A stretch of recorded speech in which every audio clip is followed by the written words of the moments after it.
Ethan Carter was never meant to venture so far from known space.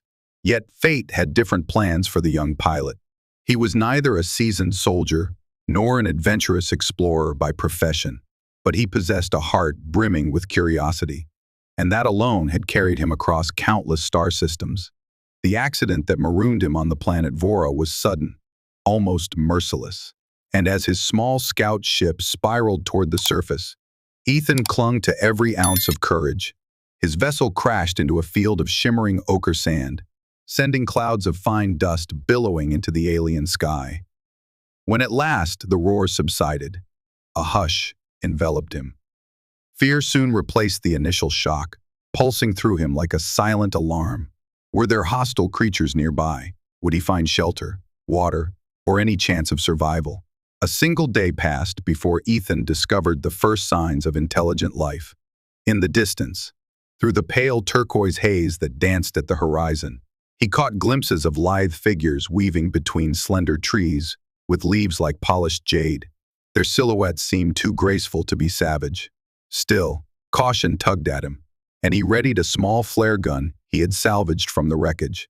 Eventually, a figure approached, tentatively stepping forward with hands raised, in what seemed a universal gesture of peace. She was tall, with bronze skin that gleamed in the twin sunlight, and her hair glowed a vivid turquoise. She came closer, her eyes bright with curiosity, her body poised in an almost regal stance. She spoke in a language that flowed like water, soft vowels that caressed Ethan's ears. He responded by lifting his hands to show he meant no harm. Through halting gestures, the woman, who introduced herself as Commander Tessa, guided him toward a narrow path leading into the heart of a hidden settlement. Its architecture was foreign, yet strangely symmetrical, with smooth, arching forms reminiscent of seashells. Along the path, more figures gathered, all sharing that bronzed skin and turquoise hair, all undeniably striking in their appearance. Through these interactions, he discerned a startling truth. There were no men here, only women, all 100 of them, from those who appeared no more than adolescents to the wise elders, shared similar physical features. Yet, beneath their composed exteriors, Ethan sensed an undercurrent of unease. Commander Tessa guided him to a central courtyard, where a circle of carved stone pillars reached toward the orange-tinged sky. He stood in silence until an older woman stepped forward, draped in flowing garments that rustled like silk in the breeze. She introduced herself as Dr. Mira Zarin, a respected figure among these people, known as the Zalari, in hushed tones. The Zalari leader spoke about their plight. The planet Vora once teemed with life, men and women living in harmony, until a sinister force called the Consortium came, uninvited and relentless. The Consortium's experiments introduced a plague that decimated every Zalari male. Their species faced extinction unless they could find a solution. Ethan listened, stricken with empathy. He had never heard of the Zalari, let alone their tribulation, but something in him yearned to help. The earnest faces around him radiated both hope and despair. Tessa and Mira seemed convinced that his presence might be more than an accident, that his arrival held purpose. And so began his tale on Vora, a single human among 100 bronze-skinned, turquoise-haired Zalari women. As the next days unfurled, Ethan realized this world was equally wondrous and perilous, with secrets lurking beneath every shimmering leaf and behind every shining eye. He did not know that he carried within him a latent hope, a rare genetic puzzle piece that might deliver the Zalari from their doomed fate. Time slipped past in a mosaic of discovery and challenges. Dr. Zarin had devoted herself to deciphering Ethan's immunity, her laboratory echoing with quiet murmurs of concentration. Flasks of glowing fluid lined the countertops, and vines with fleshy leaves glistened with carefully cultivated droplets. Whenever Ethan visited, he saw the determination in the scientist's eyes, an unspoken promise that they would endure. Each morning, Ethan joined Tessa's squad in discipline training, more symbolic than anything else, for he had no illusions of matching the grace of these alien warriors. He was there to understand their routine, their sense of unity. Over time, he learned to read the silent cues they shared in battle stances, the flick of a wrist or the raise of a brow that spoke volumes. On the fourth week since his arrival, an alarm rang through Erethin. Crystalline bells chimed discordantly, summoning everyone to the central courtyard. A scout, cloaked in leaves and carrying a small pulse bow, stumbled in with urgent news. A strange craft had landed in the western quadrant, less than a day's journey. Commander Tessa's eyes narrowed. She assembled a team of scouts, Ethan included, to investigate. The journey was fraught with tension. They traversed thick groves, where the branches dripped with luminescent blooms, crossing narrow stone bridges that spanned deep gorges. The vines overhead shimmered with an otherworldly glow, adding an air of enchantment to their march. As they drew nearer, the forest thinned, revealing an open expanse of black rock and basalt pillars. Nestled between these pillars was a sleek, dark craft, smaller than Ethan's wrecked scout ship, but significantly more menacing in design. Emblazoned on its hull was the mark of the Consortium, a stylized crest resembling twin crescents. A hush fell over the group as Tessa signaled them to approach with stealth. Ethan's heart pounded. The Consortium had arrived, no doubt in search of the Zalari's secret, perhaps the same luminous genetics they had once sought to weaponize. Tension coiled in Ethan's stomach. Would the Zalari stand a chance against such a foe? Suddenly, an armored figure emerged from the craft's side hatch. Tall and imposing, it moved with an eerie stillness, scanning the environment with a helmet that glinted ominously in the alien sunlight. A second figure appeared, then a third. They carried rifles that hummed with hidden power. Tessa motioned for silence. The Zalari huddled behind the basalt pillars, hearts pounding in unison. The intruders seemed to be mapping the terrain, setting up scanning devices that emitted faint, rhythmic pulses. With each pulse, the ground trembled, as though responding to the technology's call. Without warning, one of the intruders turned sharply and aimed a weapon in their direction. A burst of energy ripped through the basalt, spraying fragments like molten shards. The Zalari scattered. Tessa launched herself forward, brandishing her shimmering blade, her motions a lethal ballet. Two more Zalari warriors flanked her, unleashing bursts of plasma arrows from slender bows. Ethan scrambled for cover, feeling inadequate yet determined to help. He had a small sidearm, the only one that remained functional after his crash. But it was no match for Consortium technology. Still, he fired a few warning shots, hoping to distract the intruders. Sparks danced through the air as Tessa's blade clashed with armored gauntlets. The Zalari's speed and grace were formidable, but the Consortium soldiers were technologically advanced and well-trained. The skirmish ended abruptly when the intruders retreated back into their craft, which lifted off, spraying the ground with disruptive energy that forced the Zalari to scatter. Ethan's heart pounded as the craft disappeared into the sky. The message was clear. The Zalari were not hidden anymore. The Consortium knew they were here.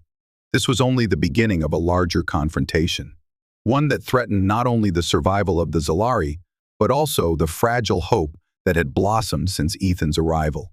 In the aftermath of the skirmish, a somber quiet settled over Erethin. Dr. Zarin increased her efforts, working day and night to accelerate research on the plague cure. Scouts patrolled the outskirts with heightened vigilance, ensuring no further surprise landings caught them off guard. Commander Tessa held emergency councils, summoning the elders and strategists to forge a plan of defense.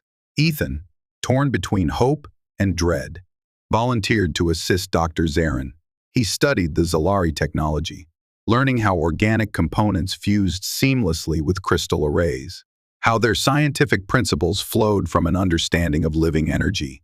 This approach differed radically from human engineering, yet it resonated with him in ways he could not fully explain. Late one evening, he and Dr. Zarin stood over a shimmering data display.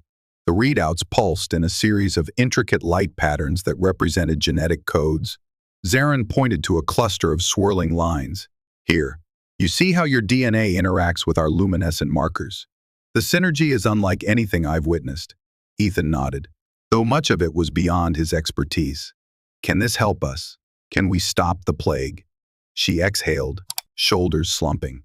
We are close, but we need more time. The plague is embedded in our world, woven into the environment. When a male child is conceived, the virus activates. It corrupts the cells. Your immunity shows promise, but forging a hybrid solution is complicated. A swirl of sorrow clouded her eyes. Yet, I believe we have a chance. If we can replicate your immune markers and bond them with the Zalari genome, future generations might be safeguarded. Ethan smiled, relief mingling with determination. For the first time, he saw a path forward, however narrow. But as the days grew long, so did the shadows of worry. The Consortium might return at any moment. With reinforcements, each hour counted. Commander Tessa organized war preparations, forging alliances with the neighboring enclaves of Zalari women. Some possessed advanced crafts that soared through the air like giant orchids, while others practiced arcane forms of energy manipulation using glowing crystals. Despite their efforts, the Zalari had never fully recovered from the original invasion. Their numbers were too few, their resources too scarce. In an attempt to bolster defenses, Ethan revealed the schematics of his downed scout ship. Together with a small team of engineers, he scavenged the wreckage for anything salvageable: plasma cells, hull plating, communication devices. Though the vessel lay in shambles, it offered a modest array of resources that might be converted for Zalari use. Gradually, the outline of a plan took shape. They would defend Erethin with a combination of Zalari martial skill and newly adapted technology. Meanwhile, Dr. Zarin's laboratory would push toward the final solution to the plague. Should the Consortium arrive again, the Zalari would fight tooth and nail, not merely for survival but for the right to shape their destiny. One night, Tessa sought out Ethan, finding him by the luminescent pool. For a moment, they regarded each other in the soft glow. "You have grown strong," she said. "When you first arrived, I was uncertain you could handle what lay before you. But I see now your heart is unwavering. Thank you." He glanced at his reflection in the water, seeing not the reluctant traveler, but a man shaped by the trials of Vora. "You're welcome. I just hope we can keep the Consortium away long enough for Dr. Zarin to finish." Tessa nodded. "We must. Our people's future depends on it."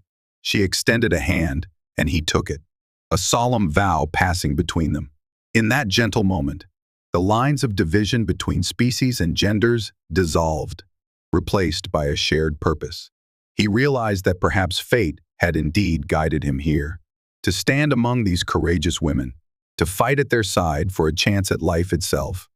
At dawn, a crimson sun glowed beneath pale blue clouds, illuminating Erethin with a surreal beauty.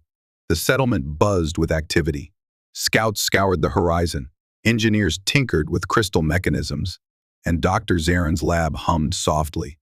A sense of unity thrummed through the Zalari, as if each woman knew precisely what role she played in their fragile plan. Amid this bustle, Ethan and a squad of 6 Zalari, under Tessa's command, ventured deep into uncharted wilderness. Their goal was to locate the ruins of an abandoned Consortium outpost, rumored to hold advanced medical equipment. If Dr. Zarin could harness that technology, she might finalize her cure more swiftly. The journey led them across floating rock slabs connected by glowing vines, through canyons that echoed with the plaintive cries of alien birds. The air smelled of sweet pollen and damp moss, a heady perfume that lulled the senses. Tessa warned them to stay alert, for the planet concealed predators adept at camouflage. Near midday, they reached the outskirts of the old Consortium facility, overgrown with massive roots and creepers. The structure rose like a haunted skeleton of metal and stone. Faded insignias of the Consortium marked the corroded walls, reminders of a painful past. The group fanned out, scanning for signs of activity. Inside, corridors lay in disarray, strewn with shattered glass canisters and half-sunken consoles. Holographic projectors flickered erratically, revealing ghostly images of a time when scientists in white coats strode these halls. The team advanced cautiously, weapons at the ready. Ethan's pulse raced. Here was the group responsible for unleashing the plague. Now, the building's decaying husk symbolized the remnants of that cruelty. He stepped around broken data terminals, searching for any clue that might benefit Dr. Zarin's work. They uncovered a locked vault door at the heart of the facility. Tessa's blade hummed with light as she sliced through layers of twisted metal. Beyond the door, they found rows of containment pods, glass cylinders that once housed living subjects. Some were shattered, others covered in thick layers of biofilm. The stale air reeked of neglect. One of the Zalari, a technician named Irani, let out a soft cry. She had found a concealed panel next to a damaged console. With deft fingers, she manipulated the controls, bringing up a final log from the outpost's data bank. Static crackled, and an image of a Consortium scientist appeared, face gaunt and eyes hollow. Final phase of testing. New plague strain. Unstoppable in male Zalari genes.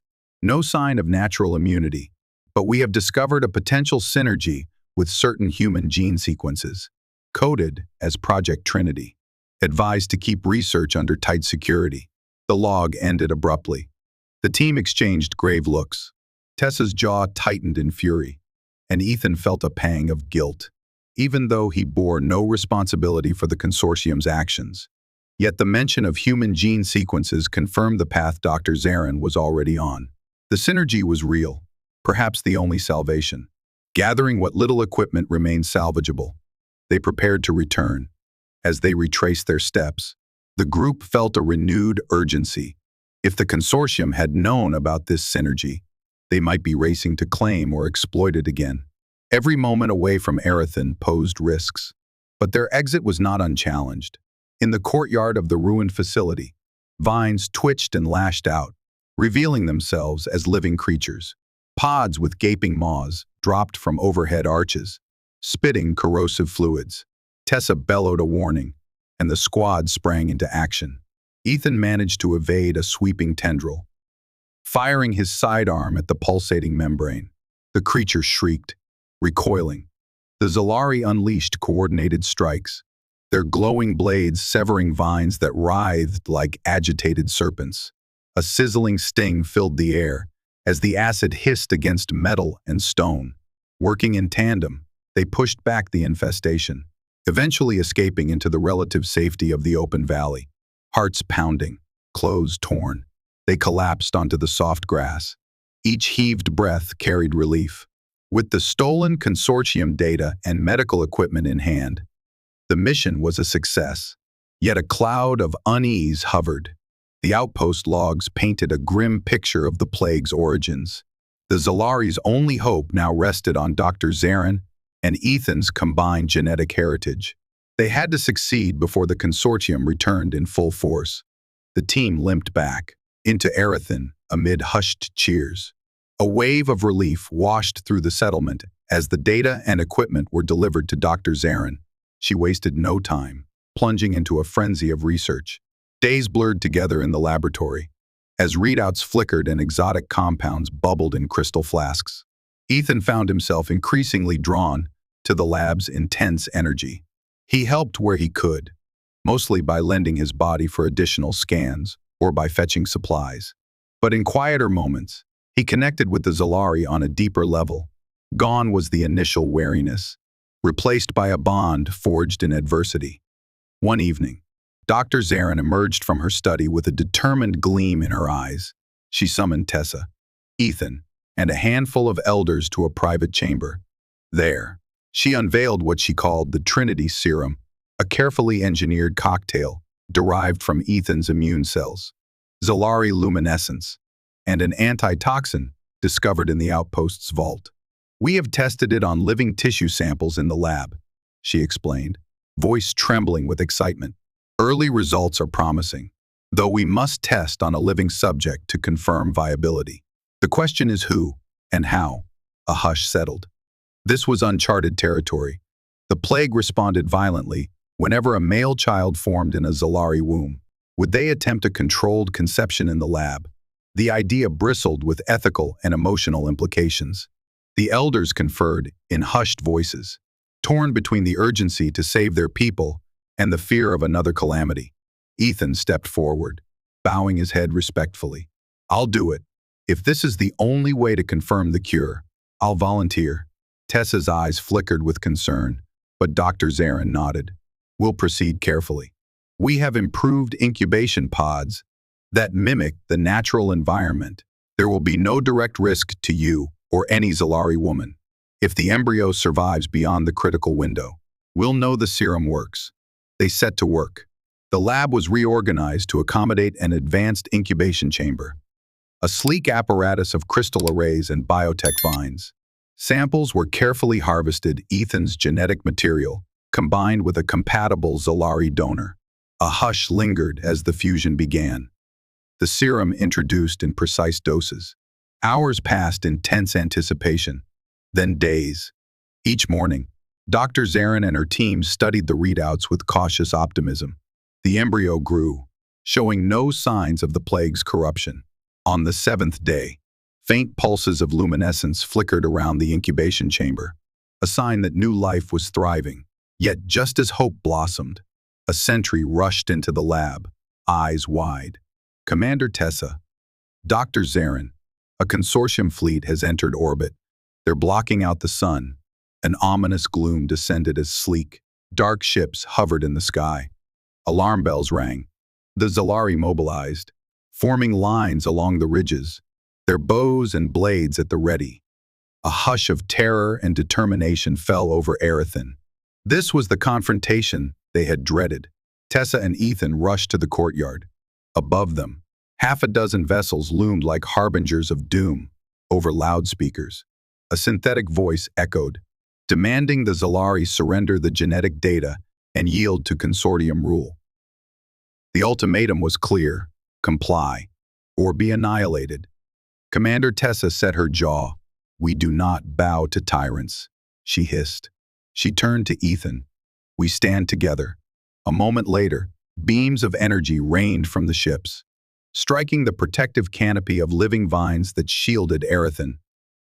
The vines glowed fiercely, absorbing some of the impact, but they would not hold forever. The battle had begun. Erethan roared to life.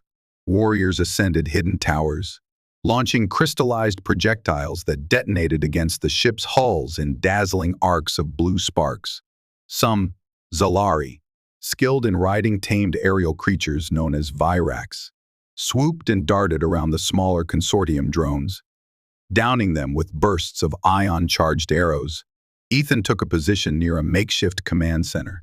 He coordinated communication lines between squads, leveraging his knowledge of human tactical strategies. A hail of energy blasts illuminated the battlefield, turning the once serene settlement into a cacophony of lights and sounds. The Consortium retaliated in cold precision, their ground troops deployed from drop pods, each soldier clad in advanced armor. They moved in formation, rifles spewing arcs of lethal energy. The Zalari, though outgunned, used their agility and intimate knowledge of the terrain to mount effective ambushes. Every second, the protective vine canopy overhead frayed, edges curling under relentless bombardment. In the lab, Dr. Zarin and her team guarded the precious incubation chamber. The embryo's luminescent pulses grew more intense, almost as if it sensed the turmoil outside. Amid the chaos, a Consortium commander singled out Ethan, towering over the battlefield in ominous black armor. The figure marched with unwavering focus. Tessa intercepted him, her blade gleaming. Their clash crackled with raw intensity Zalari skill versus advanced technology. Sparks flew as Tessa executed a flurry of strikes, but the commander parried with brutal efficiency. Sensing Tessa in peril, Ethan scrambled toward them, weaving through blasts of molten debris. He fired his sidearm at the commander's flank, forcing him to stumble. Tessa seized the moment, her blade slicing through a vulnerable joint in the armor. With a metallic groan, the commander dropped to one knee. But before Tessa could deliver a final blow, a surge of energy erupted from his gauntlet, knocking her aside. Ethan lunged, but the commander's fist struck like a sledgehammer, sending him sprawling. Blood trickled from Ethan's lip. The commander rose again, armor sparking, a chilling mechanical laugh echoing from behind the visor. "Pathetic," the commander intoned. You cannot stop the Consortium. Hand over the genetic solution, and your death will be swift. A whirlwind blurred behind him. Dr. Zaren's newly assembled guards arrived, wielding advanced plasma rifles, scavenged from the old outpost and modified with Zalari luminescent technology. They unleashed a fusillade of bright beams. The commander roared, staggering as blasts penetrated weakened armor segments. Commander Tessa, battered but resolute, rallied. Her blade arsed in a graceful crescent, severing the cables that powered the commander's exoskeleton. Sparks erupted, and the monstrous figure toppled. Victory rang in the clash of steel, yet the wider battle still raged.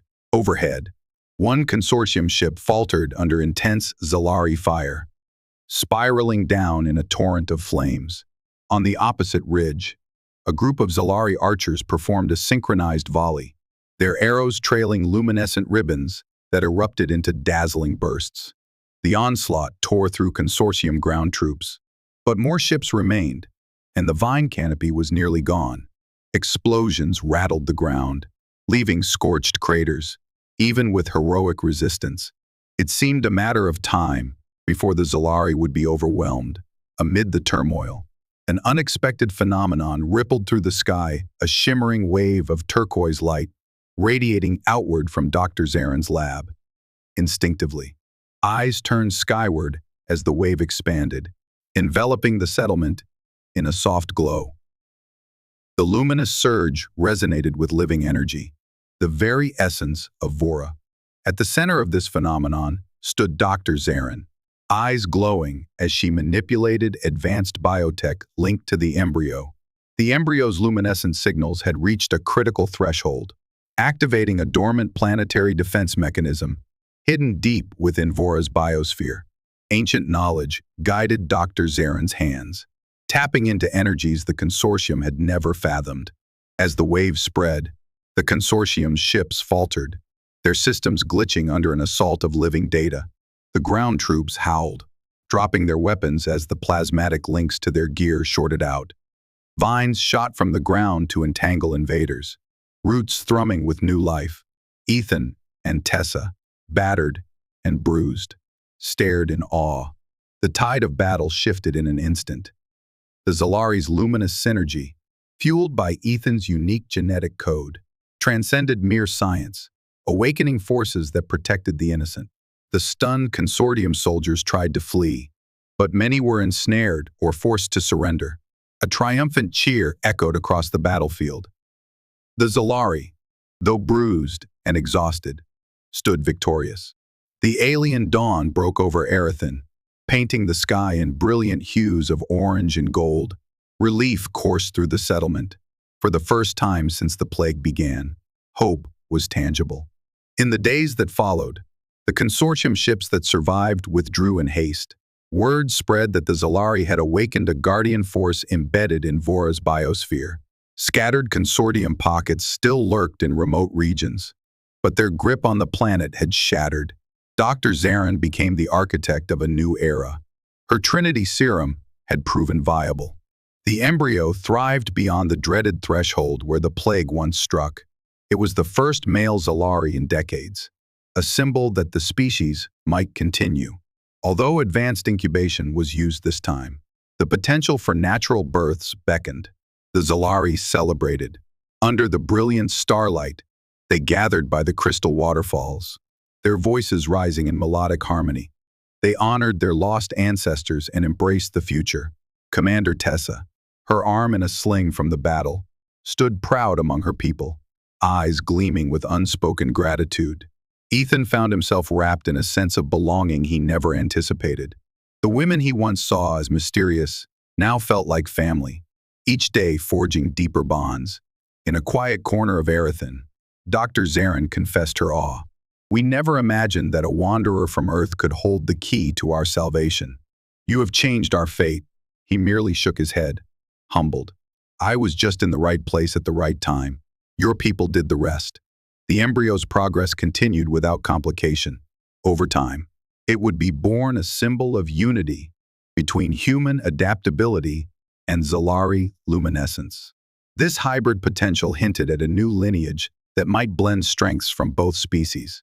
Already, Vora seemed to resonate with renewed vigor, as if acknowledging the promise of rebirth. Once the immediate crisis passed, discussions arose about forging alliances. The Zalari were no longer isolated. Through Ethan, they could communicate with sympathetic human factions across the galaxy. Perhaps together they could contain the Consortium's ambitions, ensuring no other worlds fell to bioweapons and exploitation. Ethan considered returning to Earth, or at least to some semblance of his old life. But the idea filled him with sorrow. Vora had claimed his heart. He felt responsibility and deep affection for these people he had fought beside. Tessa, with her unyielding spirit, held a special place in that heart, though neither spoke openly of it. Their bond transcended words. One evening, Dr. Zarin and Ethan strolled along the edge of the valley, gazing at shimmering waterfalls. Tiny, luminescent creatures danced in the air, their glow weaving intricate patterns. Dr. Zarin touched his arm gently. Your path is intertwined with ours. If you choose to stay, you will always have a home here. He searched his feelings and found clarity. I would like to remain, to help rebuild. The Zalari future is ours now, she smiled, tears shining in her eyes. Without another word, they watched the alien sunset together, a tableau of turquoise clouds and violet skies. A new chapter had begun in Vora's history, one that promised hope, unity, and a future no longer overshadowed by the plague. In the following months, Arathin evolved into a beacon of resilience. Zalari from distant enclaves converged, drawn by tales of victory and renewal. The Trinity Serum was carefully distributed, ensuring it would be safeguarded against any future threat. Scouts formed alliances with smaller settlements, establishing a network of mutual defense and knowledge sharing. Commander Tessa oversaw the training of a new generation of defenders. Under her guidance, the Zalari integrated advanced tactics with their fluid martial traditions. Ethan contributed his Earth-based perspective, helping them adapt to the possibility of future extraterrestrial incursions. Dr. Zarin's lab became a center of innovation. The data salvaged from the Consortium outpost served a different purpose now, guiding the Zalari's efforts to restore their ecosystem while maintaining the newly awakened planetary guardians. The synergy between the planet and the Zalari grew stronger, reflecting in improved harvests and bursts of vibrant growth across once scarred landscapes. Amid this renaissance, the embryo matured within the protective incubation chamber. Regular visits from curious onlookers became a daily occurrence. Mothers, sisters, and elders came to offer blessings and share stories of the lost male kin they once cherished. Hope radiated in every gaze. Ethan frequently found himself near the chamber, entranced by the faint pulsing glow. In those quiet moments, his imagination soared. He pictured a future where Vora's surface teemed with thriving communities, children laughing among the vines, and the oppressive threat of the Consortium a distant memory. At times, he caught Tessa's glance from across the courtyard, her stern features melting into a soft smile. A silent understanding passed between them, like a promise written in the unspoken language of kindred spirits. Perhaps, one day, a family of their own might be possible, bridging the gap between human and Zalari in a bond sealed by devotion rather than desperation. Yet challenges loomed. Reports trickled in of lingering Consortium activities on the far side of Vora. Though their main forces had withdrawn, remnants seemed determined to strike again, perhaps in covert ways. Tessa organized scouting parties to monitor distant regions, ensuring no resurgence caught them unprepared. And then, there was the question of opening Vora to the wider galaxy. Some Zalari believed they should remain hidden, preserving their culture in isolation. Others, including Dr. Zarin and Tessa, argued for forging alliances with trustworthy allies, sharing knowledge to resist the Consortium on a galactic scale. Ethan echoed the latter sentiment. The galaxy was vast and complex, but isolation meant vulnerability. If Vora was discovered by other powers, the Zalari could face exploitation again. By connecting with friendly star systems, They could gather resources and allies to stand against any threat. One day, in a special council assembly under the great canopy of emerald leaves, the elders debated. Tessa, Ethan, and Dr. Zarin stood as key voices. Their arguments prevailed. A decision was reached. Vora would cautiously open its borders to selected envoys from allied human or neutral worlds. They would share the story of the Zalari's resilience, forging a path of mutual respect. The council's decision felt monumental. The Zalari had survived a plague, battled an empire, and awakened their planet's hidden powers. Now they would step onto the galactic stage, not as victims, but as equals. Celebrations erupted across the settlement, filled with music that resonated under crystalline stars. And in the heart of it all, the Trinity Serum's success shone as a beacon of renewal. The day the embryo finally emerged from the incubation chamber was etched in memory. Dr. Zarin and her team guided the process with tender care. Tessa, Ethan, and a gathering of elders stood by, hearts pounding. Bioluminescent vines wound around the chamber, their glow pulsing like a gentle heartbeat. When the chamber opened, a hushed marvel seized everyone. A tiny form lay within, features reminiscent of Zalari grace, yet with subtle human traits. His bronze skin shimmered faintly, and wisps of turquoise hair crowned his head. As he took his first breath, a ripple of luminescence spread across his body, like a living tapestry of light. Tessa bowed low, tears glistening. Dr. Zarin lifted the child, presenting him to the assembled onlookers. This was not merely a new life, but a symbol of hope, a testament to cooperation across species and the triumph of compassion over greed. Ethan reached out a trembling hand, touching the child's tiny fingers. The baby responded with a soft coo, eyes fluttering. In that moment, Ethan felt an indescribable bond.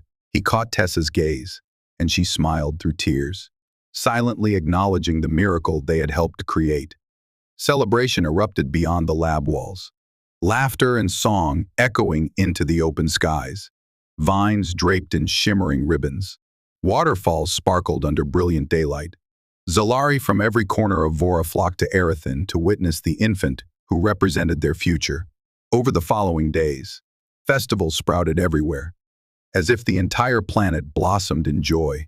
Under Commander Tessa's leadership, the final Consortium remnants were rooted out, their hidden camps dismantled. The defeated soldiers either surrendered or fled. With Vora's planetary guardians awakened, their once ironclad grip became untenable. Peace was at hand. In time, envoys from nearby human colonies arrived. They were greeted not with suspicion, but with cautious optimism. They marveled at Vora's vibrant splendor, at the living synergy between the Zalari and their environment. Treaties were drafted, ensuring mutual respect, scientific collaboration, and a united stand against the threat of the Consortium. Ethan played a pivotal role in these exchanges, a bridge between Earth's lineage and Zalari culture. His story spread across interstellar routes, inspiring others to seek alliances rather than conquest. And though he was offered a return to Earth, he chose to remain. This was his home now, a place where his soul found purpose and peace. As the years passed, Vora transformed into a symbol of renewal.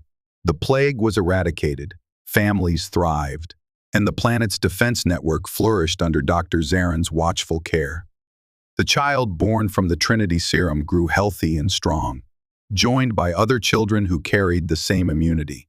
Each was celebrated as a link binding Zalari and human heritage. On a warm afternoon, Ethan strolled through Erethin's central courtyard, bustling with life. Laughter mingled with the sound of shimmering fountains. Turquoise-haired toddlers scampered around, giggling as they chased iridescent insects. Tessa, ever vigilant yet softened by time, stood near a marble pillar. Watching them with affectionate pride, he joined her, and they shared a glance that spoke volumes. Together, they had walked a perilous road, crash landings, plagues, battles, and alliances. Here they were, forging a new destiny for a world once ravaged by despair. In the final glow of sunset, the entire settlement gathered in a grand amphitheater carved into living rock. Doctor. Zarin addressed the crowd, her voice trembling with heartfelt emotion. She recounted the journey from near extinction to rebirth, praising the courage of every Zalari woman who endured the darkest nights, and honoring Ethan Carter, the fortunate explorer who carried hope in his veins. As her words faded, a hush of unity and gratitude settled over the gathering. Tessa placed her hand in Ethan's, their fingers intertwining. In that radiant moment, they embodied the bond that transcended species and worlds, a testament to what compassion and perseverance could achieve. Music began softly, a blend of Zalari strings and human-inspired harmonies, filling the air with promise. Children danced. Elders watched with tears of joy, and the amphitheater glowed in the turquoise light that pulsed like the heartbeat of the planet itself. And so ended the dark chapter of isolation and fear. The Zalari had found their salvation, weaving their luminescent gifts with human resolve to create a future of abundance and harmony. Peace embraced Vora, lifting it into a dawn of vibrant possibility, where the memory of 100 breathtaking Zalari women and the humble explorer who joined their cause would echo through ages. A timeless saga of hope, unity, and unwavering love. Chapter 11. In the quiet mornings that followed Vora's liberation, Erethan bustled in a new harmony. Though Consortium remnants had fled, sporadic sightings kept the Zalari vigilant, reminding them that alertness remained crucial. High on the cliffs above, watchers took turns scanning the horizon, their eyes attuned to the subtle flicker of unnatural machinery. Ethan Carter stood beside Tessa on one such morning, at a vantage point overlooking lush valleys now teeming with reborn wildlife. Bronze-hued deer grazed by turquoise streams, while shimmering birds took flight amidst crystalline treetops.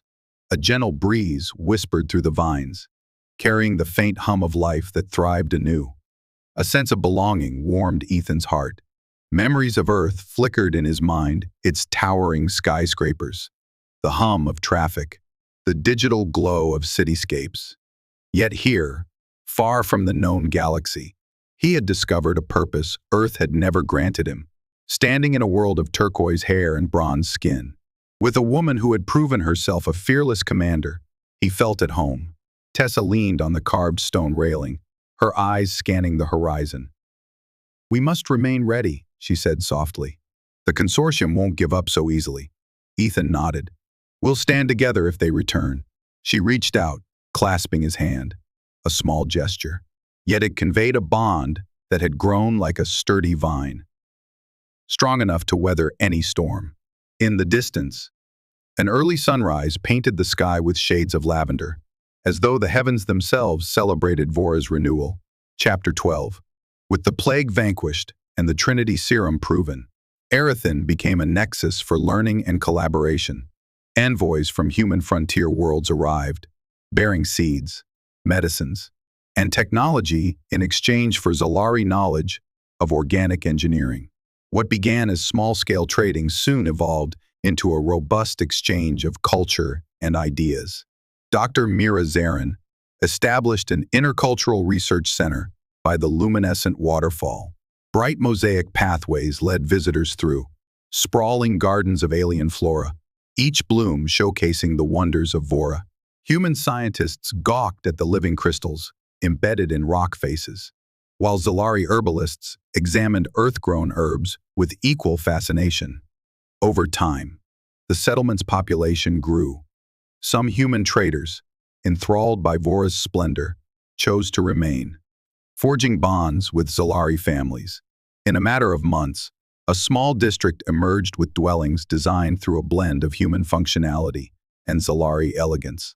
Archways carved into living trunks and windows framed by swirling vines. Ethan often served as a mediator during trade negotiations.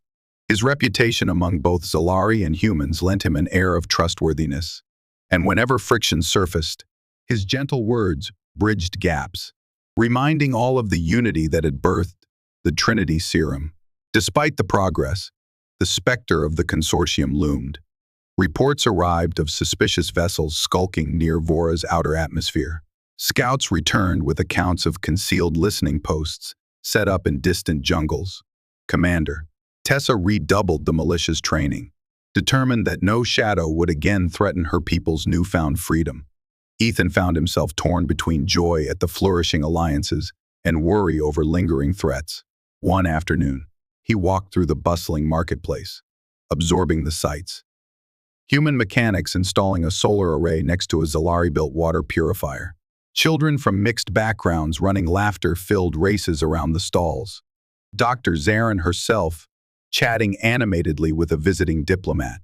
A warm sense of pride filled him. The vow he had made upon his arrival to stand with the Zalari remained unbroken. Yet he knew alliances were only as strong as their ability to defend themselves. The planet's guardian network, awakened during the final battle, offered an unprecedented advantage. But was it enough against a determined empire? Chapter 13. Word arrived late one evening. A cluster of starships sporting the Consortium's insignia had been detected near the outer edges of the system. This time, they traveled in stealth, showing no signs of direct aggression. Even so, Tessa summoned the War Council. The amphitheater, once a space of celebration, reverberated with tension. Ethan stood at Tessa's side, facing the assembly. Elder women, seasoned warriors, and new allies formed a circle under the shimmering overhead crystals. Their expressions ranged from apprehension to defiance. "We don't know their intent," Tessa began, "but we cannot be naive. We must prepare for confrontation or negotiation, whichever arises." Dr. Zarin stepped forward. "I propose an attempt at dialogue. The Consortium's leadership might have changed, or perhaps there are factions within it that question this endless cycle of exploitation. If we can reach them, show them Vora's unity." A murmur rippled through the crowd. Many Zalari harbored deep scars. Negotiating with those who nearly drove them to extinction seemed unthinkable. Yet Dr. Zarin's plea for diplomacy echoed a yearning for lasting peace. Ethan raised his voice gently. "We must remember how alliances with off-worlders helped save Vora. Perhaps there are those within the Consortium who see a future beyond conquest. But we can't trust blindly. We should send a cautious envoy with proper safeguards while preparing defenses. If negotiations fail, we won't be caught off guard." The council debated deep into the night. Emotions ran high, for the cost of a second betrayal could be catastrophic. Still, they decided on a small envoy mission. Dr. Zarin volunteered to lead it, citing her scientific background and empathy as assets. Tessa insisted on sending a unit of skilled protectors. A compromise, balancing hope and caution. Chapter 14. The chosen envoy departed Erethin at first light. Dr. Zarin, accompanied by half a dozen warriors, boarded a sleek scout craft. Unlike the Consortium's steel-gray vessels, this craft was grown from living shells, its hull shimmering with organic luster. Embedded crystals provided propulsion and stealth capabilities gleaned from Zalari technology. Ethan and Tessa stood on a high platform, watching as the craft rose into the purplish sky. A knot of worry tightened in Ethan's chest. He trusted Dr. Zarin's wisdom, yet dread gnawed at him. The Consortium had unleashed horrors before. Would reason matter to them? Days stretched in silence, each morning a vigil as they scanned transmissions for news. Meanwhile, Tessa prepared her warriors, focusing on advanced drills and boundary patrols. Humans in the settlement offered their aid, updating targeting systems and strengthening communications arrays. A sense of solidarity filled the air, forging a resolute front. Finally, news arrived. Dr. Zarin's team had encountered a Consortium cruiser in orbit and managed a meeting with its commanding officer. Initial messages were terse, yet civil. The cruiser's commanding officer, known as Commander Atraxis, expressed willingness to hear Zalari grievances, but offered no apologies. He claimed that changes in leadership had led the Consortium to reevaluate involvement on Vora. Ethan exchanged a wary glance with Tessa. Something about the carefully chosen words felt hollow. Still, Dr. Zarin reported she would continue negotiations, striving to secure a formal ceasefire and an agreement for mutual respect. If successful, they might avert further conflict. Chapter 15, almost a week after the envoy departed. A hush fell over Erethin as a single Consortium shuttle approached the outskirts of the settlement. Dr. Zarin had arranged a face-to-face dialogue between the new Consortium representatives and the Zalari Council. Though many harbored resentment, curiosity, and a faint glimmer of hope lingered, the shuttle landed in a clearing, dust swirling around its thrusters. From within emerged Commander Atraxis, flanked by two guards in obsidian armor. He was tall, with sharply defined features that betrayed neither empathy nor cruelty, only a cool detachment. Dr. Zarin stepped out after him, looking weary but determined. A small welcoming party of Zalari and human delegates stood ready. Tessa held herself tall, a ceremonial blade at her hip, while Ethan hovered nearby, arms crossed. Without fanfare, they led the visitors to a designated council chamber. Towering pillars of carved stone guarded the entrance, vines twisting around them in luminescent patterns. The atmosphere buzzed with tension.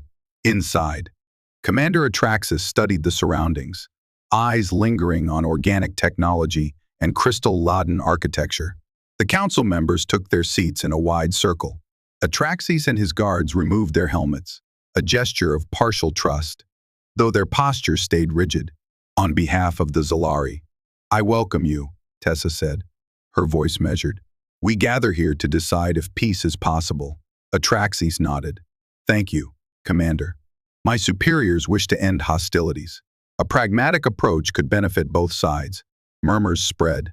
Dr. Zarin quietly watched, her gaze flicking between the assembled parties. She knew the council's skepticism ran deep. The memory of lost male kin, the plague's devastation, and the near destruction of Erethin were not easily forgiven. A full day of dialogue ensued, each word weighed with caution. Atraxis claimed the plague was the doing of a defunct Consortium faction.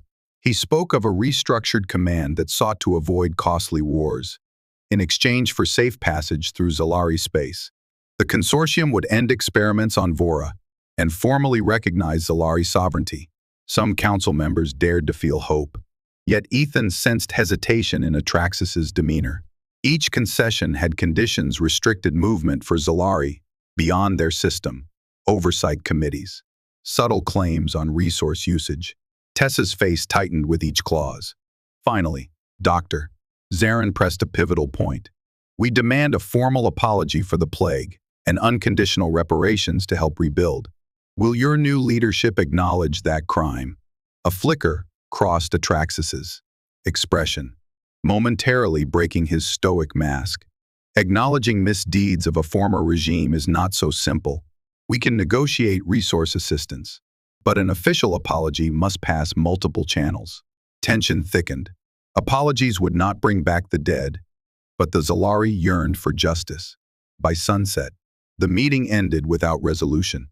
Atraxis and his guards departed, promising further talks. Dr. Zarin's shoulders sagged. The council was left in turmoil, uncertain whether Consortium words were genuine or a ploy to gain footholds. Chapter 16. While negotiations stalled, life on Vora pressed on. The infant from the Trinity serum, named Orion, flourished in a swirl of love. He giggled at glowing fish in the streams and clapped in delight when tiny crystals sparkled in the morning sun. Every breath he took stood as a victory over the plague's cruelty. Ethan visited often, playing simple games and helping caregivers devise ways to stimulate the child's mind.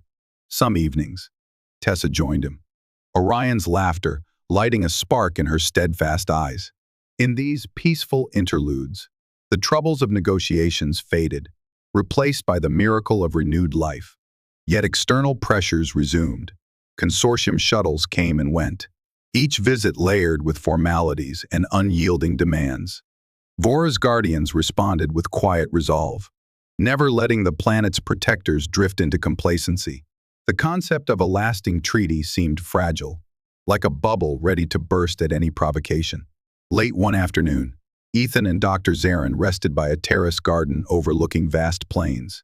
She sighed, gaze fixed on the horizon. "They speak of diplomacy, but they yearn for resources. Our planet is rich in rare minerals, luminescent crystals, new biotech. Open the door too wide. and they'll push it off the hinges. Ethan picked at a vine, a knot forming in his stomach. Then we don't let them have unrestricted access. We build treaties carefully, and if they won't respect our boundaries, we defend ourselves. Vora isn't alone anymore. Dr. Zarin smiled faintly. Your faith in alliances is a gift, Ethan. I only wish I shared your confidence that reason will prevail. She stood, brushing dust from her robe. Still, we must try, for the sake of future generations. Chapter 17. As negotiations dragged on, a clandestine breakthrough emerged in Dr. Zarin's lab. She continued studying the synergy between human and Zalari DNA, curious whether more lay hidden beyond the cure. What she discovered astounded her. The new generation could harness a deeper bond with Vora's biosphere, tapping into the planet's latent energies to promote healing, growth, and even subtle empathy. She confirmed it late one night when Orion, now a toddler, placed his hand on a wounded plant. In moments, wilted leaves glowed, standing upright as though life returned. Stunned, Dr. Zarin repeated the experiment under controlled conditions. The result was consistent. Orion's presence accelerated natural healing processes. Eager to explore further, she invited Ethan to observe. Within a sealed biodome, they tested Orion's effect on various flora. Each interaction caused a ripple of luminescence, boosting vitality. Ethan watched in awe as blossoms rose, petals shining brighter than before. This could be revolutionary, Dr. Zarin whispered. If the next generations inherit Orion's gifts, imagine synergy between Zalari and Vora. They could rejuvenate ravaged ecosystems, create living shields that adapt to threats. It's more than a cure, it's evolution. But with revelation came concern. The same gift might be exploited as a weapon. The Consortium's hunger for power posed stark danger. If they learned of Orion's abilities, they might seek to exploit or abduct him. A chill coursed through Ethan's veins. We have to keep this hidden, Ethan insisted. At least until we know who to trust, Dr. Zarin agreed. She shared the secret only with Tessa and a few key elders, forming a tight circle around Orion and future Zalari human hybrids. A chance for peace, or a catalyst for invasion, time would tell. Chapter 18. Far from Erethan. In a remote quadrant of obsidian spires, a hidden Consortium camp took shape. Undercover scouts tracked faint radio signals. The signals were weak yet persistent, hinting at an operation violating the spirit of negotiations. Commander Tessa decided to act. Leading a hand-picked squad of Zalari Rangers, she set out under cover of darkness, with Ethan and 2 human allies skilled in stealth tactics. Their mission was to confirm the camp and, if necessary, sabotage it. They rode domesticated Virax, winged creatures adept at masking their heat signatures. Gliding above jagged peaks and steaming vents, they reached a cluster of artificial lights hidden between cliffs. Through night vision scopes, they saw rows of Consortium tents, heavy equipment, and a half-built structure. Guards patrolled the perimeter, their black armor glinting under floodlights. A pang of betrayal coursed through Tessa, proof that the Consortium had not come in good faith. They negotiated on one hand while establishing a covert presence on the other. The threat to Orion's secret and Vora's sovereignty loomed large. Under Tessa's command, they landed quietly, tethering their Virax in a safe hollow. Using rocky outcroppings as cover, they advanced. Each footstep was measured, each breath hushed. A network of cables connected power generators, humming faintly. Tessa motioned 2 Rangers to circle around, while Ethan and the others slid toward the main console. He accessed encrypted files, bypassing security thanks to data gleaned from the old outpost. His eyes widened. Plans to harvest Vora's biosphere for advanced biotech, to reverse engineer the Trinity serum, weaponize it, and subjugate entire populations.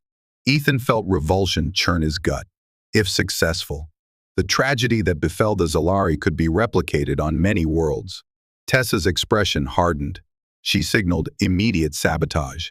Systematically, They disabled generators, planted charges, and scrambled communication arrays. Retreating swiftly, they soared away on Virak's wings as explosions consumed the hidden camp, leaving it in smoldering ruins. Yet the victory felt hollow. They had thwarted one outpost, but how many more existed? Did Commander Atraxis orchestrate this, or were there rogue factions within the Consortium? The threat of final reckoning loomed.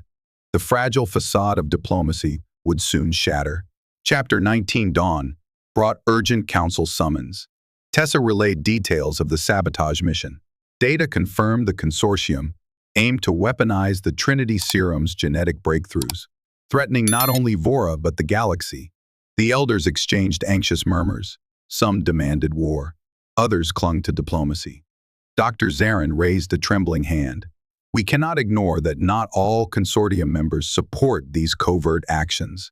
Atraxis might be sincere about a portion of the leadership wanting peace. Ethan exhaled. But if a faction is building labs in secret, we have to assume imminent threat. Do we have enough allies to repel another invasion? A hush settled. Then Tessa spoke. We are stronger than before. Our tech merges human innovation with Zalari adaptability. Our planet's biosphere stands awakened, ready to shield us. But the Consortium is vast. Our margin for error is slim. The Council decided a two-pronged approach. Dr. Zarin would attempt a final negotiation with Commander Atraxis, demanding an immediate end to clandestine activities. Meanwhile, Tessa and Ethan would bolster defenses and call for outside support.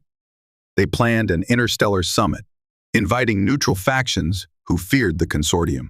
United, they might present a formidable coalition.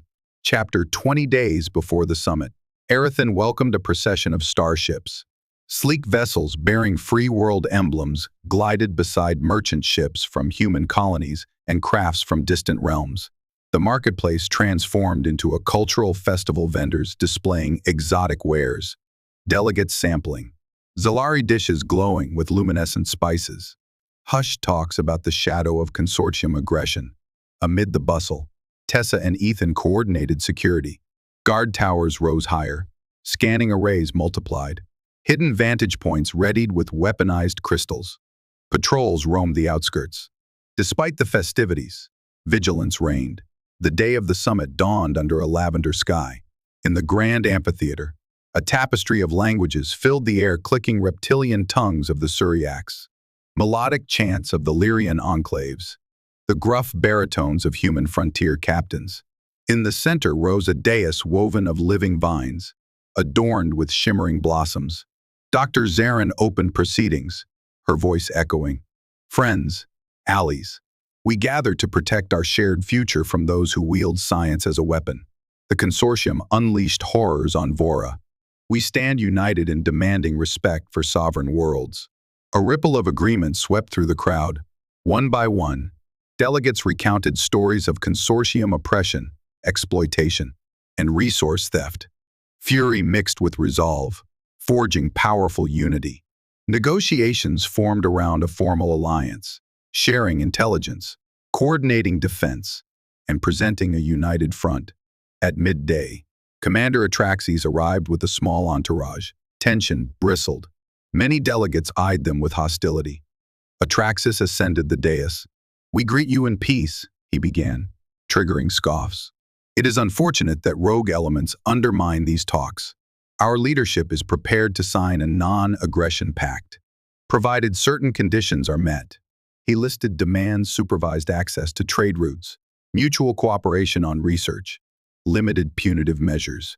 In exchange, the Consortium recognized the autonomy of signatory worlds. Tension thickened. Many saw the terms as manipulative, insufficient. Ethan stepped forward. We demand an end to covert labs on Vora. We have proof of attempts to weaponize the Trinity Serum. This must cease, and those responsible held accountable. No treaty can stand if your own factions defy your leadership. Atraxis flinched, anger flickering across his face. If such labs exist, they operate outside official sanction. Punishing the entire Consortium for the deeds of a few is, shouts interrupted. Delegates clamored for accountability. Memories of the plague's atrocities igniting outrage. Atraxes tried to hold composure, but sweat glistened on his brow. Dr. Zarin approached the dais calmly. "Commander, we seek not vengeance, only assurance that no one else suffers as we have. The Trinity Serum was born from our union with humanity, a sacred bond that lifted us from extinction. We cannot let it be twisted." Before Atraxas could reply, a deafening roar filled the sky. A squadron of Consortium battleships materialized, dropping cloaks. The festival crowd gasped in horror as warships hovered, blocking the sunlight. For a moment, time froze. Then the ships opened fire. Chapter 21 Panic raged. Delegates scrambled for cover, robes flapping in the hot wind of plasma bursts. Tessa barked commands, coordinating planetary defenses. Defensive turrets rose, launching glowing projectiles that exploded against battleship shields in bright arcs. Commander Atraxas stood stunned, caught off guard. Zalari warriors hustled him and his entourage to a safe zone, unsure if they planned further treachery. Above, the sky lit up with cataclysmic fireworks. Warships rained plasma on the planet's living vines, the same network that had once fended off a smaller force. This time, the invaders were prepared, bombarding the biosphere with frequency disruptors that weakened the shield. Fiery blossoms dotted the horizon, threatening to destroy the settlement. But Vora had allies now. Human captains, Suriax Drake Riders, and Larian psionics sprang into action. A squadron of starfighters soared from a hidden base, weaving between battleships and unleashing missiles. On the ground, mechanized suits from Earth hammered away at drones.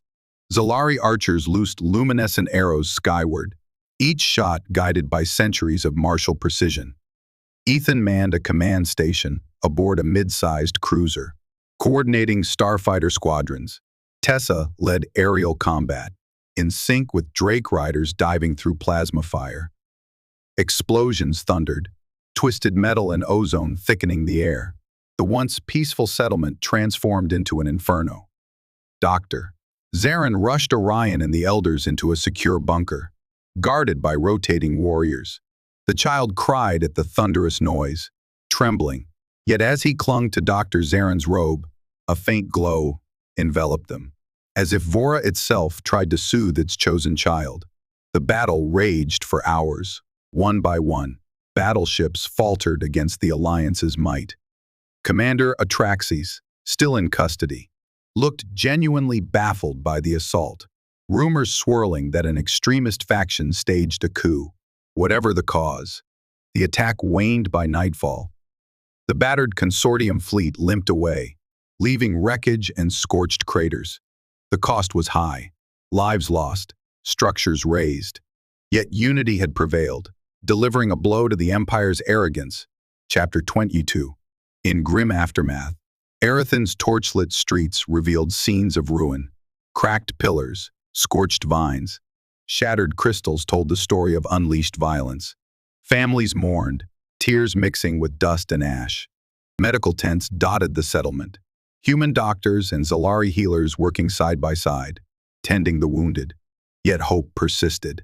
Delegations reconvened in the damaged amphitheater, pledging to transform their alliance into something truly lasting. No longer would they merely defend Vora. They would coordinate across the galaxy to contain the Consortium's ambition. A battered but unbroken coalition vowed to protect the innocent. Commander Atraxas, under guard, denounced the assault as a rogue action he knew nothing about. Skepticism ran high, but many recognized the Consortium might be fractured. Some rumored civil conflict. Dr. Zarin, heart-weary, addressed the group. Once, we thought only to save ourselves from the plague and exploitation. But events show a greater responsibility. The Trinity Serum, our bond with humanity, our cooperation with free worlds, these gifts must be extended to safeguard life everywhere. Applause rose from the crowd. In the midst of scorched rubble, the Alliance found renewed purpose. Ethan proposed leading ambassadors to other threatened systems, forging a network to stand against any threat. Tessa promised to strengthen Vora's guardians, harnessing the new generation's powers for planetary defense. Chapter 23 Reconstruction swept Erethin. Charred vines replaced by fresh shoots, crystals regrown from hidden seeds, human scaffolding assisting in rebuilding the grand spires. The synergy of two civilizations melded gracefully, each learning from the other. At the starport, crafts arrived with supplies, medical gear, structural materials, seeds to replenish farmland. In gratitude, the Zalari shared biotech advancements, helping other worlds cultivate luminous, life-enhancing crops. Amid this industry, a calm normalcy returned. Children laughed in the pathways, many from hybrid families. Orion, now learning to speak, explored the settlement with endless curiosity. Visitors gazed at the child who embodied Vora's rebirth. But the Zalari protected him fiercely. Tessa and Ethan planned for the next phase of defense. A network of warp gates was proposed, linking star systems in mutual aid. This innovation, merging Zalari crystal tech with human warp engineering, promised quick response to any aggression. On a warm evening, they reconvened in the amphitheater, newly adorned with luminescent murals depicting unity. Dr. Zarin unveiled a draft of a galactic treaty, the Horizon Pact, that each allied species could sign, pledging defense, technology exchange, and a shared code of ethics. Chapter 24, Yet dark tidings arrived from the edges of Consortium space. Internal strife, factions fighting for control, some pushing for harsher crackdowns, others seeking reform. A power vacuum allowed warlords to carve out territories, the old guard clinging to authority. Worry rippled through the council. A fractured empire could lash out unpredictably. If extremist warlords claimed advanced weaponry, entire worlds might be doomed. Ethan and Tessa embarked on a diplomatic mission to a frontier outpost rumored to host moderates. In an agile craft, they slipped through starlit corridors, balancing hope and danger. Their quest was to find mediators able to quell rising violence. They reached Starhaven, an outpost orbiting a barren moon, buzzing with trade ships, mercenaries, refugees. Neon signs in a jumble of languages lit the corridors. Tessa stayed wary, hand near her blade, while Ethan negotiated entrance to exclusive lounges. Eventually, they met Emvar Kalt, a former Consortium strategist with ties to moderate factions. In a secluded corner, he detailed the Empire's collapse. Splinter groups roamed with their own agendas, some wanting old might, others seeking a new order. Your best bet, Kalt said, voice raspy, is to ally with moderate generals. They might broker peace, but watch for those who crave absolute power. They'll crush anything in their path. Ethan thanked him, trading encryption codes. Before leaving Starhaven, Tessa acquired intelligence on rumored caches and extremist gatherings. Their path led to forging alliances with moderates, yet preparing for the worst. Chapter 25. Back on Vora, Ethan and Tessa shared findings with the Allied Council. Tensions peaked. Some urged an immediate offensive, risking escalation. Others pressed for deeper diplomacy. Dr. Zarin favored negotiation, believing the Trinity Serum's new generation a living symbol of cross-species unity, more persuasive than words. But revealing Orion's gifts carried risk. Ruthless warlords might exploit him. After long debate, the council agreed on a middle path, unveiling only that Orion was the first natural male Zalari child in generations, while keeping his restorative gifts secret. Meanwhile, Allied patrols expanded. Starfighters deployed around Vora, small flotillas stationed at warp points. The Horizon Pact held its first session, drafting a charter for mutual defense, tech exchange, and interstellar ethics. Ethan and Tessa found little time for personal reflection. Their bond, forged in battles and brief moments of tenderness, grew stronger. They stole quiet moments under emerald canopies, hands entwined as they spoke of a future free from fear. Chapter 26. Late one night, Ethan awoke unsettled, wandering through the sleeping settlement to Orion's room in Dr. Zarin's lab. He found the toddler awake, watching bioluminescent moths. Orion smiled and reached out, lighting Ethan's heart. Suddenly, a surge of empathy flooded Ethan's mind. Flashes of distant battleships, black armor, a grim silhouette with greedy eyes. He stumbled, nearly falling. Orion whimpered, tears in his wide eyes. It was as if he sensed looming threat. Ethan held Orion tight, heart pounding. Dr. Zarin arrived, worried. Ethan described the visions, triggered by Orion's touch. Dr. Zarin frowned. His empathic abilities may be growing, extending beyond healing plants. He could be sensing distress signals across space. The child whimpered, burying his face in Ethan's shoulder. Doctor. Zarin calmed him with a lullaby. As Orion drifted to sleep, the glow around him faded. Ethan's mind raced. If Orion could sense dangers at interstellar distances, he might be key to predicting attacks. But harnessing this gift could burden a child so young. Chapter 27, At Dawn. Ethan recounted the episode to Tessa by the waterfalls. Mist cooling their cheeks. She set her jaw. We must protect Orion. But if his abilities warn us of danger, ignoring it could cost lives. Still, he's just a child, they informed the council. Debates raged about the ethics of using a child's gift for strategy. Some believed it was irresponsible. Others argued it might save countless lives. Dr. Zarin suggested observing Orion's reactions in a controlled environment, ensuring he grew up with love, not fear. As if in answer, a new threat emerged. Refugees arrived from a border colony called Braille, describing an onslaught by rogue warlord Varric Moore. Moore's forces had raised Braille, driving survivors to flee, and now threatened to seize warp gates leading straight to Vora. Allied ships scrambled, forming task forces to defend warp points. Tessa readied Zalari warriors. Earth's frontier offered mechs. The Suriacs pledged Drake riders. A new test loomed, stakes higher than ever. Chapter 28. The clash with warlord Varric Moore erupted at the Braille warp corridor, a swirling gateway of distorted light. Allied fleets formed a defensive perimeter. Ethan manned a station aboard a cruiser, coordinating starfighters from multiple species. Tessa orchestrated aerial combat, Drake riders diving between beams of plasma. The visual spectacle was terrifying and awe-inspiring. Lasers, plasma bolts, Drakes darting among the stars. Moore's armada emerged from the gate in waves, bristling with weaponry, unleashing scorching volleys. The Alliance countered with intelligence gleaned from Orion's uneasy visions. Moore's discipline was formidable, but the Allies fought with unity, refusing to yield. Hours stretched. Debris drifted like silent tombstones. Commands echoed over comm channels. A desperate litany of strategy and pleas for medics. The Alliance denied every inch to Moore's warships. At last, a flicker of hope. Human mechs, hidden on an asteroid, ambushed Moore's flagship, disabling shields with pinpoint charges. Zalari archers in custom starfighters fired luminescent warheads into the breach, rocking the massive vessel. Flames trailed from its hull as it listed.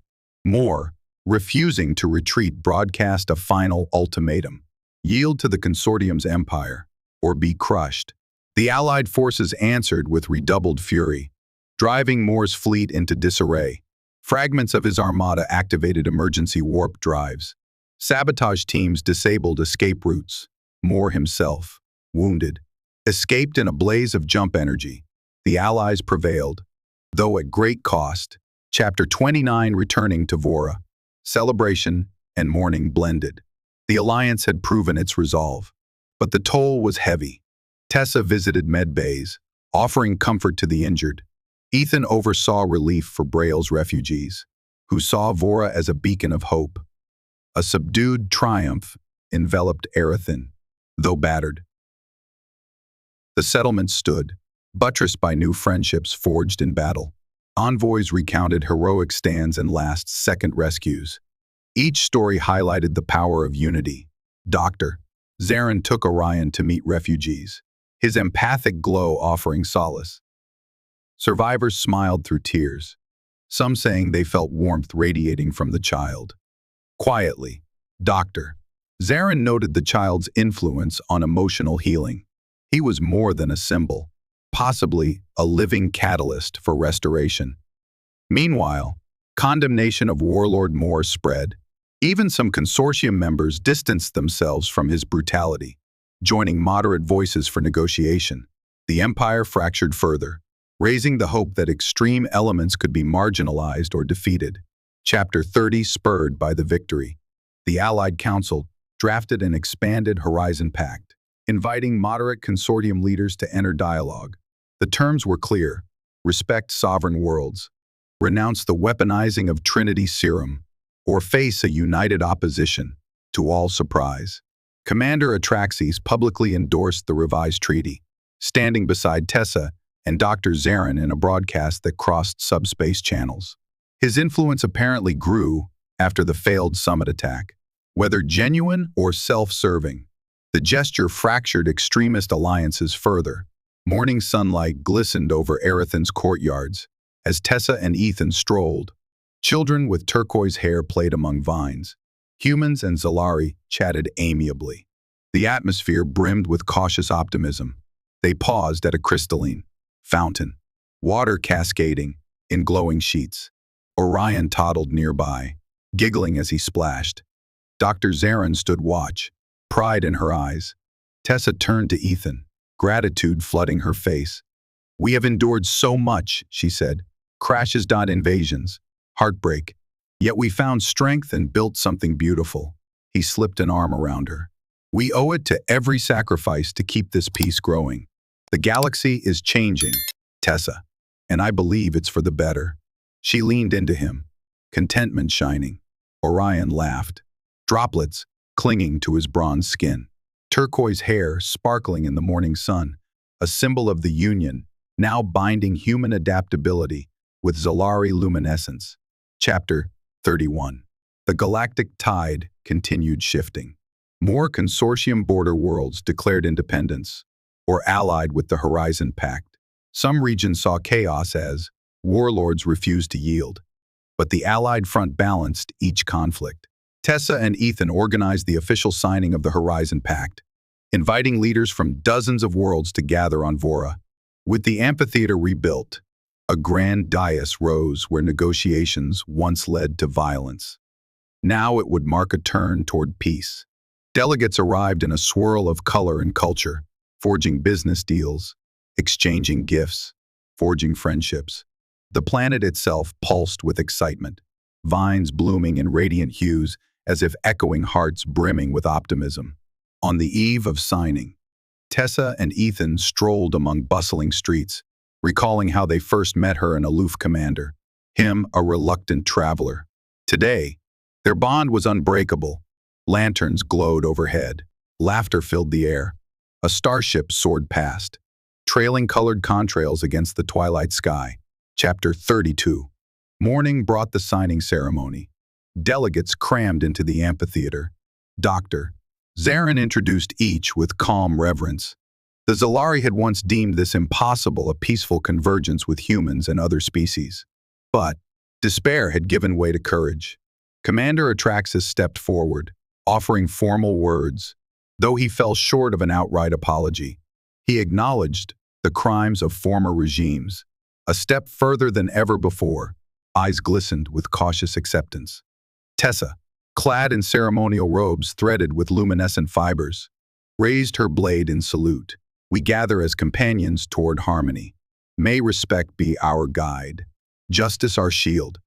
Then Ethan spoke, recounting his crash landing and improbable alliance with the Zalari. Emotion wove through his words.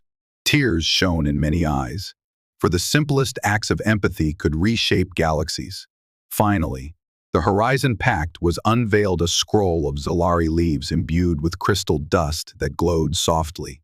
One by one, leaders approached, marking it with a signature that flared briefly before merging with the tapestry. Each signature symbolized unity from diversity. When the last name was set, cheers erupted. Fireworks of pure luminescence soared, painting arcs of turquoise, gold, violet. Music swelled from 100 instruments. Joy reverberated, forging a memory destined to echo through generations. Chapter 30.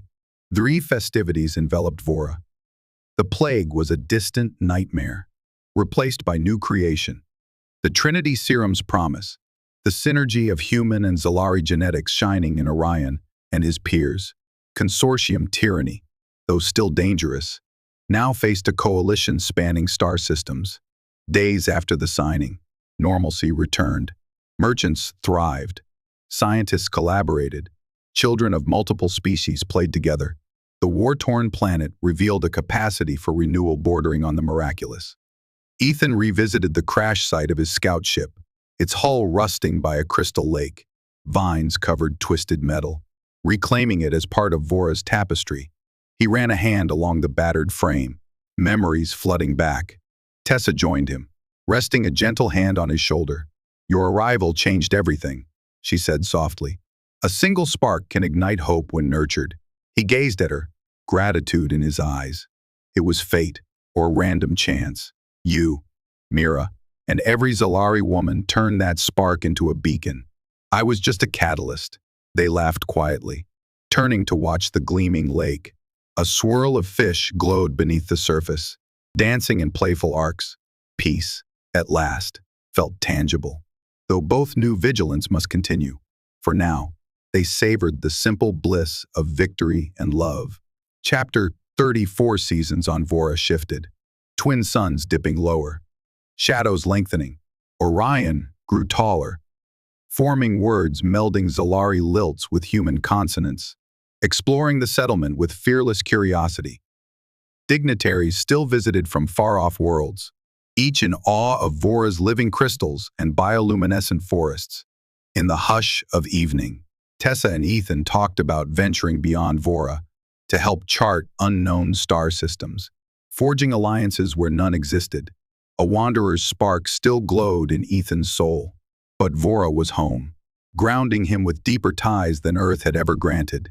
They found a balance, occasionally traveling for diplomatic missions while returning to raise Orion in the land that needed them.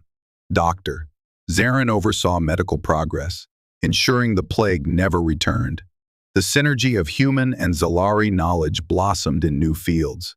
Young leaders emerged, bridging multiple cultures, each generation carrying forward the lessons of war and unity. Chapter 35. Eventually, the starport hummed with new explorations. Multiple ships bearing the Horizon Pack's insignia lined docking bays. Crews loaded supplies. Scientists calibrated instruments. Ambassadors charted distant routes. They would travel beyond Vora's sector to find neglected worlds and offer alliance, bridging further galaxies. Commander Tessa took charge of a Zalari cruiser named Aurora's Blade, known for its elegant yet sturdy design. Ethan, designated chief liaison, boarded with her, carrying communication archives, star maps, and stories to inspire uncertain worlds. Dr. Zarin stayed behind to continue medical breakthroughs, but bid them a heartfelt farewell. Orion, still too young for deep space, stayed in Arathan. Tessa's heart ached, yet they knew it was safer while warlords still roamed. The Aurora's Blade lifted off at sunrise, engines humming in a harmonious chord. A small flotilla followed, each representing a slice of the new unity.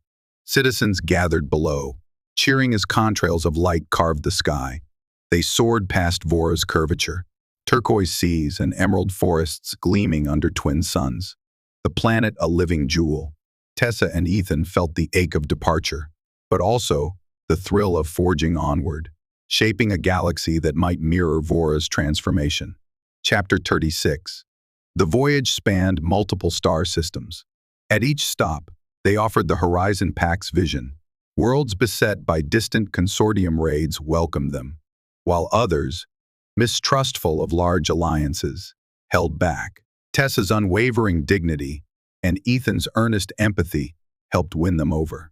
Forging slow but steady progress, skirmishes erupted with rogue Consortium vessels, but the Allied flotilla repelled them, showing the galaxy the Pact stood firm in defending freedom.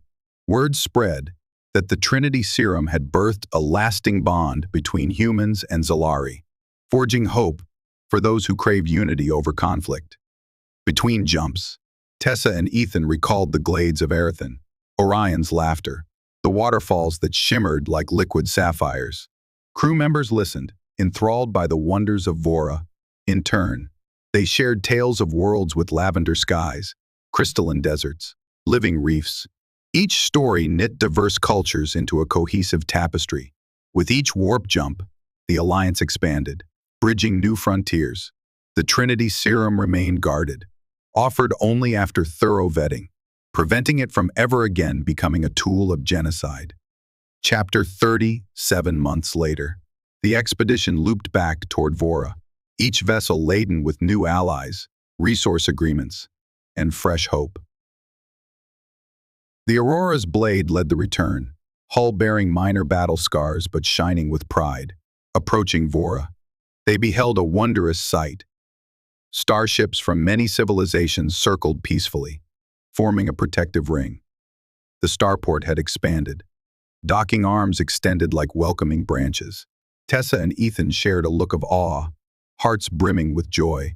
Upon landing, a jubilant crowd waited. Dr. Zarin stood near the ramp, Orion at her side, the boy bouncing excitedly as his parents emerged. Tessa swept him up, Ethan wrapping them in a protective embrace. All the trials of forging alliances melted into that moment of gratitude. Elders officially welcomed the travelers home, sprinkling glowing petals over the walkway. The air hummed with music from multiple cultures. Delegates who once hesitated now openly rejoicing. Vora stood as a shining example of unity's reward. That evening, celebrations erupted across the settlement. Tessa, Ethan, and their crew recounted their journeys, worlds saved from famine, plague-ridden systems now restored, pirates deterred by a single allied front. Every triumph highlighted the power of shared purpose. Chapter 38. Amid the revelry, Tessa and Ethan slipped away to a quiet grove near the waterfalls, Orion chasing fireflies. The cascade's gentle roar formed a bubble of solitude, sitting on smooth stones. They let the mist cool their cheeks, hearts warm with contentment. Tessa's voice trembled with emotion. We've proven empathy can triumph, that worlds can unite, not cower alone. Ethan laced his fingers with hers, smiling as Orion played. Our mission isn't over, but we've given countless lives a chance. The galaxy is learning that subjugation meets firm resistance. She nodded. One day, I believe understanding will spread even within the Consortium's ranks. The seeds of cooperation have been sown. Orion toddled to them, giggling. He placed a tiny hand on Tessa's knee, then Ethan's, a soft glow enveloping them. It was as if the planet honored their bond. Every challenge, every triumph, led them here, to a shared destiny fueled by compassion. Chapter 30, 9 seasons passed. The Horizon Pact solidified into a formidable alliance, effectively containing the resurgence of tyranny. Consortium moderates flourished, distancing themselves from old oppression. Though clashes still occurred, no single force again seized the galaxy in fear. Within Erethan, new technologies merged with tradition. Harvests flourished under careful stewardship. Education bridged human and Zalari wisdom, forging guardians of the future. Younger leaders rose, ensuring no return of the Plague era's darkness. Tessa and Ethan maintained roles as protectors, occasionally journeying off-world to quell unrest or bolster alliances. Each homecoming to Vora felt like a warm embrace. Orion, older now, trained his empathic gifts under Dr. Zarin's guidance, gently healing hearts and fostering harmony. Nicknamed the Child of Dawn, he was beloved, though privacy was guarded. Chapter 40 years after Ethan's crash landing. A grand festival honored Vora's liberation anniversary. The amphitheater, staged to battles and treaties, overflowed with celebrants from across the galaxy, each showcasing arts, music, and cuisine in a cosmic tableau. Dr. Zarin spoke first, recalling the plague years, the despair, and the improbable arrival of a humble human pilot who sparked salvation. She lauded every ally who sacrificed and shaped victory, Commander Tessa raised her blade, voice resonating with pride. Today, we stand free and united. May our festival honor the fallen and inspire the living. Thunderous cheers filled the air. Fireworks painting arcs of turquoise and gold in the sky. Musicians wove rhythms that transcended language, linking hearts under Vora's radiant suns. Ethan joined Tessa on stage, silver streaking his hair, time etched gently on his face. He scanned the crowd for Orion, who waved, grown and confident. Ethan's voice wavered with gratitude. I crashed here by fate or fortune, offered only simple empathy. You, the Zalari, taught me courage and loyalty. We forged a dawn together. Let us never forget that unity is our strength. Applause thundered like rolling seas. Fireworks soared into the heavens, an exultant chorus of color. The festival became a night of dancing, singing, feasting, a testament that even the darkest storms yield to the dawn. Chapter 41. When celebration's echo subsided, life resumed its flow. The memory lingered, a beacon of hope for travelers who came far to witness it. Although the galaxy kept shifting, pockets of turmoil surfacing, the spirit of solidarity burned bright. In Aerathin, expansions meshed with tradition. Walls blended advanced materials with living vines. Waterfalls sparkled with improved irrigation. Council seats shifted to new voices, ensuring knowledge passed on. Past errors never repeated. Tessa and Ethan continued traveling, forging alliances, returning to Vora's embrace. Orion, inching toward adulthood, refined his gifts, channeling Vora's energy for healing plants and easing emotional wounds. He sensed he was part of a grand tapestry, shaped by war but guided by hope. Chapter 42. In a timeless twilight, Tessa and Ethan stood on a cliff above the golden dunes where Ethan first crashed. Though older, the same fire glowed in their eyes. Wind carried the scent of distant blooms, stirring memories of danger, discovery, triumph. They spoke softly of their journey, the battles fought, the friends lost, the alliances forged, reminiscing on the plague's end, the child who became a beacon, and the union between a human explorer and a Zalari commander that became love. Tessa turned, a contented smile. We have come so far, together. Ethan squeezed her hand gently. And we leave behind a future brighter than any star chart I've known. In the fading light, they embraced.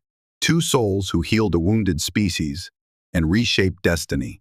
Their story began in fire and crash, soared through adversity, and landed gently in hope, a hope stretching beyond the horizon, guiding all who believed in unity. Epilogue, a new dawn decades later. Songs of the fortunate explorer and the 100 Zalari women became legend. Balladeers on distant moons recounted how Ethan Carter's crash ignited hearts, weaving empathy through the cosmos. Schools on Earth taught children about Dr. Mira Zarin's brilliance, how her Trinity serum saved a dying race. Suryak's traders told of Commander Tessa's valor, likening her to ancient queens. Yet for those on Vora, these tales were living history. They knew the real miracle was not just in one man's DNA or a child's birth, but in the collective will of souls choosing compassion over conquest, binding humans, Zalari, and countless others in a tapestry of hope, beneath twin suns and turquoise skies. The final page of Ethan Carter's Odyssey closed not on solitary triumph, but a chorus of many voices in unity.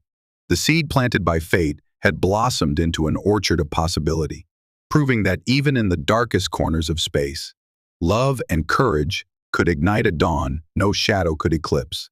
And so, the story ended with peace, prosperity, and a hope stretching beyond every star.